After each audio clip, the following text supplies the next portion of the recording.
Assalomu alaykum, hurmatli kuzatuvchilar. Mana 2-3 kun oldin germetichni fugamizni qanday berilishi jarayonini ko'rsatgandik. Mana endi shu fugamizni mana osonlik bilan mana ko'chirish jarayonini ko'rsatib o'tamiz. Bu ustazoda kafilchilarimizga emas, biz ham shulardan ko'rib o'rganganmiz. Bu yangi boshlayotgan kafilchilarimizga life hack deydimi? Shunaqa. Xo'p, mana juda osonlik bilan ko'chadi. Shoxlari juda ideal darajada qolgan.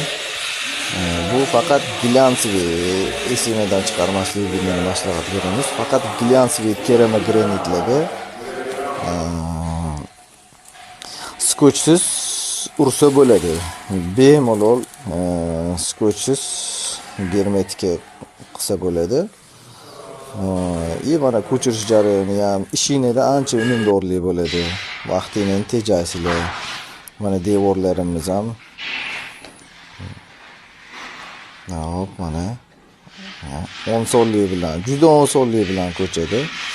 Kimga shunaqa xizmatlar kerak bo'lsa, faqat Namangan bo'ylab shu quyidagi raqamlarga aloqaga chiqishi mumkin.